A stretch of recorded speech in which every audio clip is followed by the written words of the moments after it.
Yeah, I've never made this kind of video before. All right, hi everybody. I'm Terri Francis, and I direct the Black Film Center Archive, and I am an associate professor of film and media studies at Indiana University. Jerald, why don't you tell the people who you are? Okay, my name is Jerald Harkness. I'm a graduate of Indiana University back in 1991, goodness gracious. And I'm a documentary producer and director. Been doing it since 1992. That's when my first documentary came out. And I'm also the producer and director of Facing the Facade, which came out in 1994. Woo, 1994. Hot time. Yeah. Hot times. Well, the reason that we are coming to you in this video is to tell you about the two things. One is that you can watch Facing the Facade. We're going to tell you what it is in a second, and you can also join us for discussion. So let me back up. Facing the Facade is a documentary that Jerald made about Black students at Indiana University and their experiences here. And it came to me through the Black Filmmakers Hall of Fame collection, which thank you, Mary Perry Smith, for your vision in establishing this amazing cultural institution. They basically had artifacts, they had award ceremonies. They gave out the Oscar Michaud Award for Black actors and filmmakers. It was almost like a parallel kind of Oscars. And they also had a contest for young filmmakers. And I think you might have entered Facing the Facade in that contest. I did. Was it in 1994? Yeah. Yeah. I don't remember. Because that's how we found Gotcha. it. VHS is in the collection, and that's how it came to us. Why don't you tell us what this is? What is Facing the Facade? Uh-oh, screen frozen. Terri, I'm so sorry. You kind of broke up at the end there. I didn't hear your question. Oh, I was just asking you, I think I'm doing this sort of out of order, but I think I was asking you just what is Facing the Facade? Yeah, so, when you approached me about this, Terri, I gotta be honest. Facing the Facade is maybe one of my least known projects for whatever reasons, and there's a lot about the production that I quite frankly don't remember.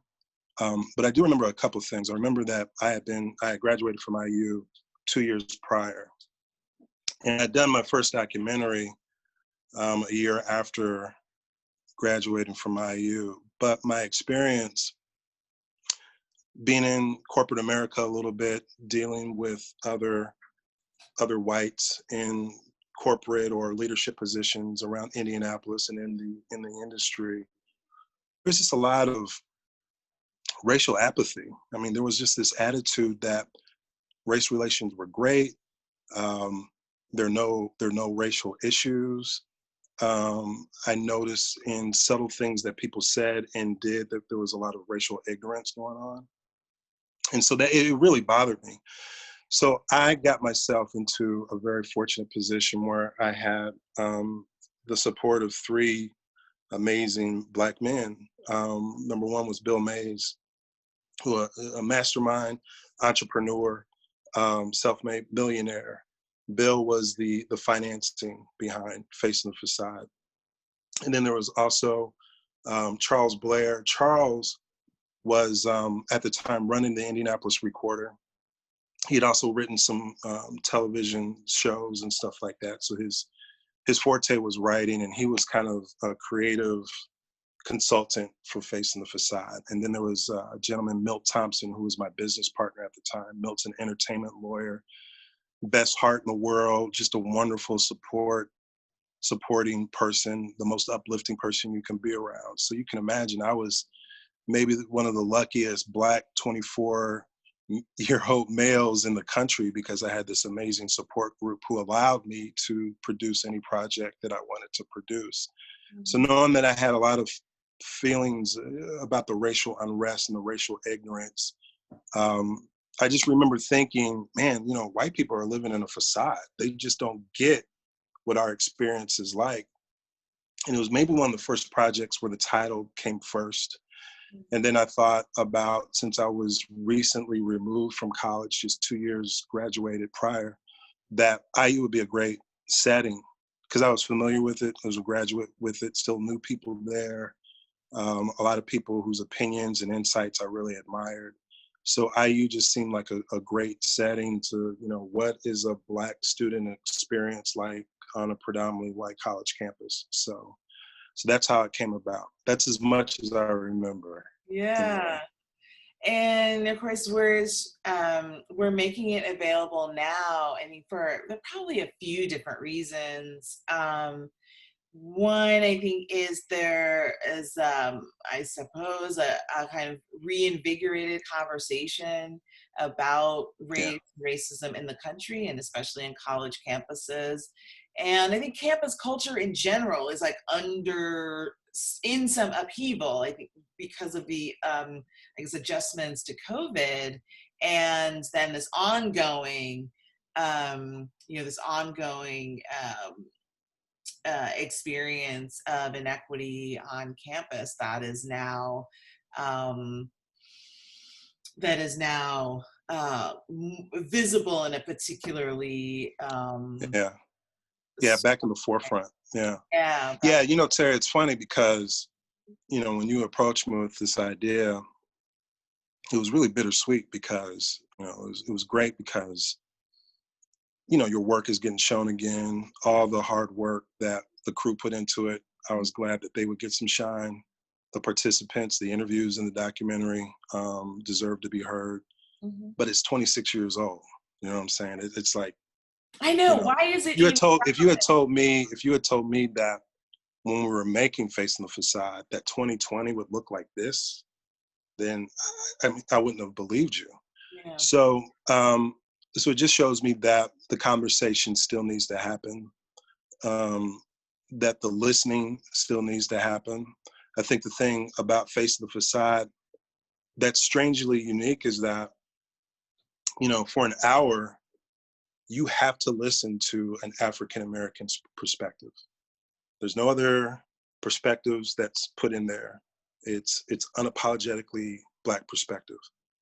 Um, Definitely in 1994, that was very, very rare. Where you get Mhm. white people to sit down, watch something for an hour, and you can't talk. You got to pay attention to what these students were saying, what they were feeling, because that's where I think it starts. Again, back then, I was blown away by the apathy and the just overall um, attitude toward racism by white people. It's just like something they just brushed under the rug. It's just like, it's not that big a deal. It really isn't a problem. And the worst part about that, if I felt at times, well, if I'm thinking that this is a racial situation where prejudice is involved, then maybe I'm the problem for feeling that way. And so it was very, every project is very therapeutic in a way. I wanted to talk to others. Did you feel that way? What were your experiences? Um, I felt this way, but what did you think about it? Have you gone through similar experiences? So again, it's a unique project. It's what I call my talking head project. There's not much action going on like my documentaries about step shows or sports documentaries that I've done or historical reenactment documentaries that I've done. This one is just really a talking heads to give voice to people who I felt were very seldom listened to, and even worse than that, they were very rarely understood. Mm. I've been delighted by the enthusiasm of the participants who haven't talked to each other, talked to you for many, many, many years. Yeah, And I love that this is, there's a feeling of revival, of reunion, of joy to this that I think is really in the spirit of the film. I think that what is so important and interesting to me is that the students' response was study. The students' response was reflection and learning and togetherness, to seek connection with each other. And so I think we're going to be doing that, and being able to join in, um, to some of that feeling. Yeah, I mean, that's a credit to you. That's a credit to the Black Film Center Archives. That's a credit to my family over at Union Board to come up with this concept. And the beauty of it, Terri, is that you're right. I hadn't spoken to most of the participants in Facing the Facade since it was released. Mm-hmm. And they are so hyped. And to anyone who's watching this, they're going to bring it. I think they're really going to have a lot to say, a lot to share, a lot of insight. I personally can't wait to just see their reactions and what they think of it now and what they've done with their lives. And this is such a rare opportunity to bring participants back from a documentary that was made 25 years ago. So I'm really excited. You know me, Terri, I really don't usually do these types of things. I'm not good at self-promotion to a fault, but you know, it's a very serious and somber time. This dialogue needs to happen. I really, really hope the college students who have access to Facing the Facade and who will hopefully join the virtual panel discussion. You know, I'm sure a lot of them will be angry. I'm sure a lot of them are confused, but you know, this will be a really safe, hopefully productive space to have important conversations. And, you know, I hope people get a little bit of insight. I hope, you know, just Facade does in this little small way, gives people some insight, some understanding. You know, if we're lucky, maybe a little bit of empathy as well. So, yeah, I mean, it kind of speaks to many audiences.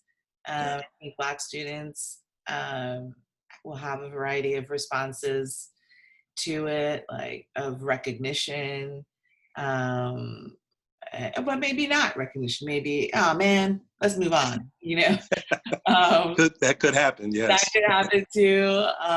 You know, of course, the curiosity and this newfound enthusiasm or reestablished enthusiasm of like white faculty and students, and you know, to kind of gather around and participate, you know, as listeners, I think is important. Hold your comments till you've heard what folks are saying. But I think it's an uncommon document, as you said, that having that 55 minutes to an hour of just like listening to Black people talk about their ideas and feelings and centering how they are seeing the world without interruption. I think that is a really powerful document. It's a kind of a justice document. And as happy as I am to see you and to spend time with you and to meet everyone in the film, I think we do acknowledge that we're coming into this in a time of mourning, of grief, and that. But you know, and you know, as Toni Morrison says, you know, every Negro's house is packed to the rafters with grief. That's just part of what it means to be human and what it means to be human here in this place. And so I think part of why we wanted to just kind of meet up and do a little pre-conversation over Zoom was just to kind of prime people for that kind of combination of grief and grievance, of joy in the struggle.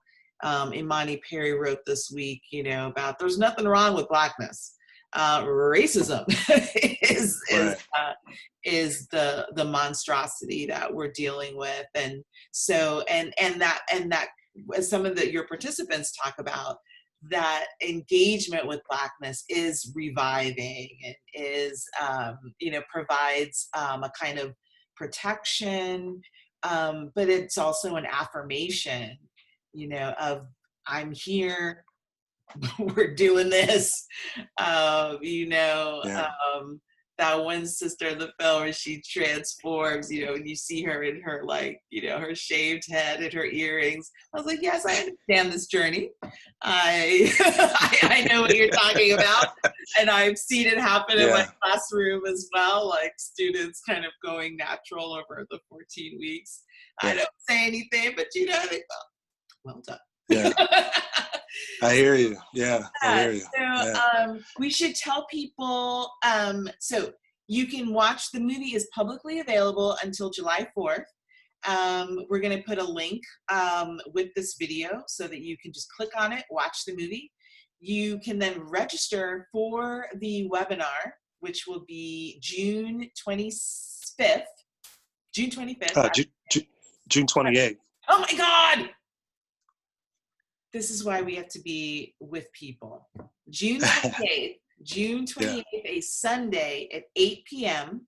June 28th, Sunday, 8 p.m. There'll be a webinar, and it'll be I think it's Lauren from the union board is gonna kind of be there welcoming and getting questions from the audience. But mostly it's really gonna be Jerald Harkness and the participants of the documentary kind of talking about what it meant to them then, what it means to them now, and wherever it takes us. Yeah. I'm interested to see where the discussion goes as well. I know. Yeah, thank you for doing this, Terri, to kind of set the right tone, because, again, I've been getting a lot of congratulatory responses on Facebook and stuff. And that's great. I appreciate the love and support.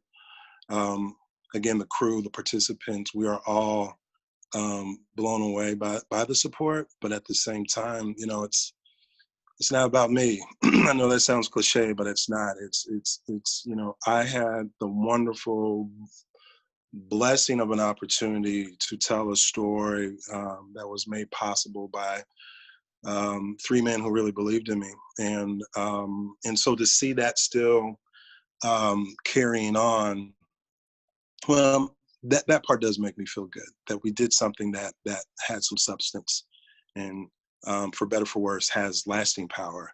So thank you, Terri, because you were the one who initiated this. Thanks to the Black Film Center archives, and again, my people at Union Board. I was a part of Union Board. That's where my career actually started, was with Union Board. So absolutely thrilled that they're involved with this project as well. Yeah. Ann McCarty sent me an email. Any films you think you'd want to show? Yes. Yes, right. Absolutely.